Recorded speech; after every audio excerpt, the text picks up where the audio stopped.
तो दोस्तों आज हम जिस मूवी को देखने वाले हैं वो एक बहुत ही पॉपुलर कॉमिक के ऊपर बेस्ड एनिमेटेड मूवी है जिसका नाम है इनजस्टिस। इन शॉर्ट इस मूवी में हमें इवल सुपरमैन दिखने वाला है जिसके शुरुआत में हमें मेट्रोपोलिस दिखता है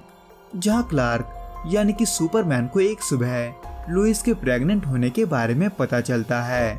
जिसके वजह से क्लार्क और लोइस दोनों ही बहुत खुश होते हैं। जिसमें इसी दौरान क्लार्क को गोली चलने का आवाज सुनाई देता है, इसलिए क्लार्क जल्दी से सुपरमैन में बदलकर वहां जाता है जहां ऑलरेडी बैटमैन कुछ गुंडों से लड़ रहा होता है। पर अब जब बैटमैन मेट्रोपोलिस में होता है तो ऐसे में वो सुपरमैन को उसके वहां आने का वजह बताता है जो कि होता है जोकर, जो कुछ ही दिन पहले हार्ली क्विन के साथ गॉथम के असाइलम से भाग गया था, जो कि अब बैटमैन के मुताबिक सुपरमैन के शहर यानी कि मेट्रोपोलिस में कहीं छुपा हुआ था। जिसको लेकर के बात चल ही रहा होता है कि बैटमैन को सुपरमैन का घबराया हुआ चेहरा देखकर यह पता चल जाता है कि वो बाप बनने वाला है, जिसके वजह से बैटमैन सुपरमैन को परेशान ना करते हुए वहां से जोकर को ढूंढने चला जाता है। जो कि चल ही रहा होता है कि वह दूसरी तरफ लोइस किसी गैंग की जासूसी कर रही होती है जो कि दरअसल जोकर का ही एक बिछाया हुआ जाल होता है, जहां जोकर मौका मिलते ही लुइस के फोटोग्राफर को गोली मार देता है और लोइस को अपने साथ ले जाता है, जहां इत्तेफाक से कुछ ही देर बाद सुपरमैन भी पहुंचता है। पर जैसे ही वो उस फोटोग्राफर को देखता है वो वैसे ही समझ जाता है कि लोइस खतरे में है, इसलिए वो सीधे बैटमैन के पास जाता है उससे मदद मांगने, जो कि दरअसल स्टार लैब में जोकर को ढूंढते ढूंढते पहुंचता है जहां से जोकर ने हाल ही में क्रिप्टोनाइट चुराया था, जिनके बारे में बैटमैन वहां के लोगों से पूछताछ कर ही रहा होता है कि तभी वहां पर सुपरमैन आ जाता है और लोइस के किडनैप होने के बारे में बताता है, जो कि फिलहाल के हालात को देखते हुए जोकर के अलावा कोई नहीं कर सकता था। इसलिए बैटमैन जल्दी से सभी जस्टिस लीग के मेंबर्स को बुलाता है और पूरे मेट्रोपोलिस में छानबीन करने को बोलता है। हालांकि जस्टिस लीग के कुछ मेंबर्स को ये ऑर्डर थोड़ा अजीब लगता है क्योंकि सिर्फ एक इंसान को ढूंढने के लिए पूरे जस्टिस लीग को बुलाना कुछ ज्यादा ही था। लेकिन बैटमैन जैसे ही उन्हें ये बताता है कि जोकर ने जिसको किडनैप किया है वो लोइस है, वैसे ही सभी बिना और कोई शब्द कहे ऑर्डर के मुताबिक मेट्रोपोलिस में फैल जाते हैं, जहां इस दौरान फ्लैश अंडरग्राउंड को कवर करता है। हालांकि उसे लोइस तो नहीं मिलती, लेकिन उसे वहां स्केरक्रो का लाश मिलता है जिसको जोकर ने ही मारा होता है। इसलिए इसके बारे में फ्लैश बैटमैन को बता ही रहा होता है कि तभी स्केरक्रो का फियर टॉक्सिन गैस उस रूम में फैल जाता है, जिसके वजह से फ्लैश को हर एक चीज से डर लगने लगता है और देखते ही देखते कटिंग मशीन के वजह से वो मारा जाता है। इन शॉर्ट ये भी जोकर का एक जाल होता है। पर इन सब से अनजान मेट्रोपोलिस में दूसरी तरफ वंडर वुमन को पूछताछ करके ये पता चलता है कि जोकर एक सबमरीन चुराकर भागा है जिसमें लोइस भी है। इसलिए सुपरमैन जल्दी से उस सबमरीन को ढूंढता है, जिसके मिलते ही वो सबमरीन को उठाकर जमीन पर ले आता है और फिर उसमें लोइस को ढूंढने लगता है। हालांकि उसके अंदर जोकर और हार्ली क्विन दोनों ही होते हैं, लेकिन उस सबमरीन के अंदर भी फियर टॉक्सिन गैस चारों तरफ फैला होता है जिसको जोकर ने क्रिप्टोनाइट के साथ मिलाकर बनाया था। हालांकि नॉर्मली ये गैस सुपरमैन पर काम नहीं करता, पर क्रिप्टोनाइट के वजह से सुपरमैन भी उससे नहीं बच पाता, जिसके वजह से सुपरमैन को वहां पर डूम्सडे दिखाई देने लगता है जो कि असल में लोइस होती है। पर अब जब उसे ये पता नहीं होता तो वो ऐसे में उसे डूम्सडे समझकर सीधा स्पेस में ले जाता है। जो कि चल ही रहा होता है कि वहां तभी बाकी के लीगर्स भी आ जाते हैं, जिनमें से बैटमैन को उस गैस को चेक करने पर यह पता चलता है कि उसमें क्रिप्टोनाइट है। इन शॉर्ट बैटमैन ये समझ जाता है कि सुपरमैन जिसको डूम्सडे समझकर ऊपर लेकर गया है वो असल में डूम्सडे नहीं है,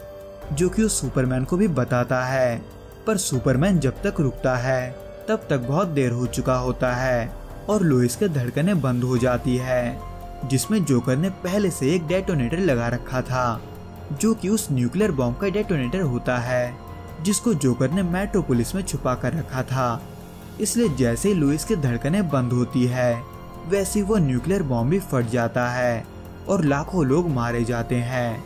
इन शॉर्ट जोकर ने एक ही पल में सुपरमैन का सब कुछ ले लिया था, उसका बच्चा, उसकी बीवी और उसका शहर।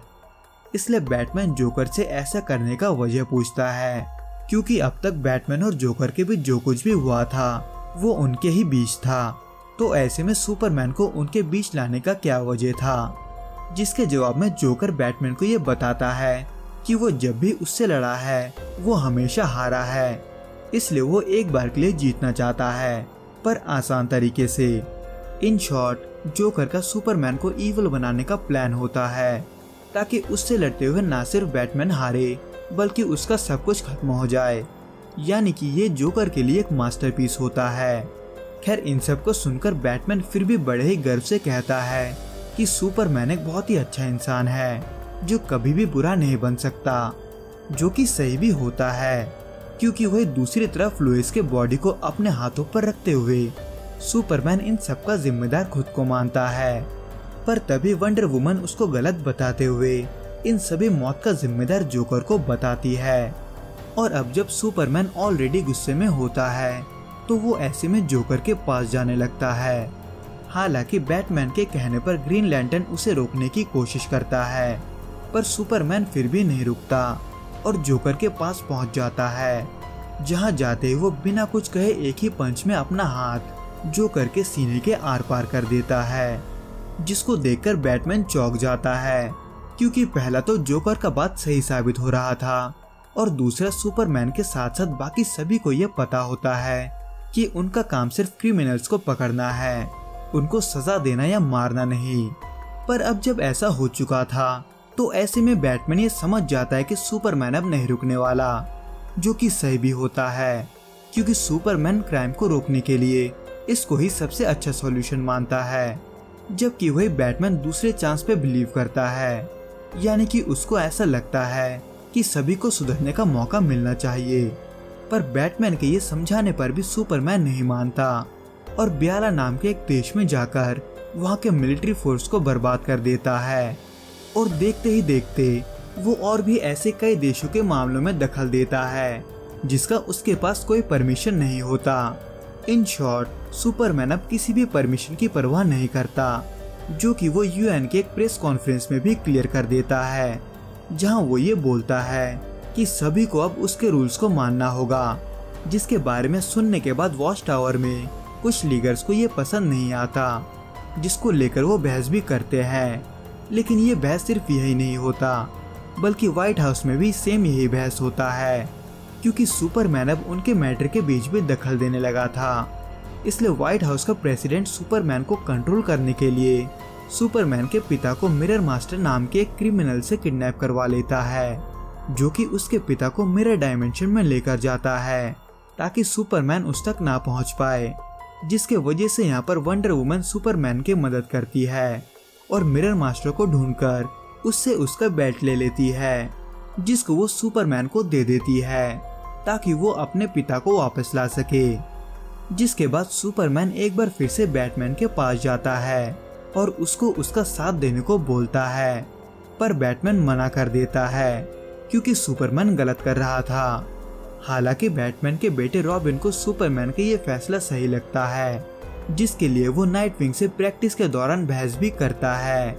इन शॉर्ट, वो मन ही मन सुपरमैन के साथ जाने का सोचता है, पर बैटमैन के वजह से वो ऐसा नहीं कर पाता, इसलिए वो गुस्सा होकर बैटमैन के साथ भी नहीं जाता, जो कि दरअसल नाइटविंग के साथ गॉथम के असाइलम में जा रहे होते हैं, जहां बाकी के बड़े बड़े विलन्स कैद होते हैं, क्योंकि उनमें से कुछ को, जो सुपरमैन के हिसाब से बड़े क्रिमिनल होते हैं, सुपरमैन उनको मारने आता है, जिसमें उसके साथ रॉबिन भी शामिल होता है।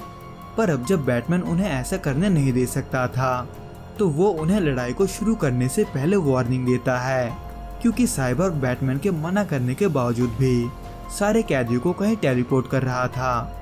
इसलिए बैटमैन कोई और चारा ना पाकर उस वायरस को एक्टिवेट कर देता है, जिसको उसने उसी दिन साइबॉर्ग में अपलोड कर दिया था, जिस दिन वो उससे पहली बार मिला था। पर तभी उसी बीच हार्ली क्विन, जिसको ग्रीन एरो ने अभी तक बैटमैन के कहने पर छुपा कर रखा था, वो उन सभी विलन्स का सेल खोल देती है, ये समझकर कि वो बैटमैन की मदद कर रही है।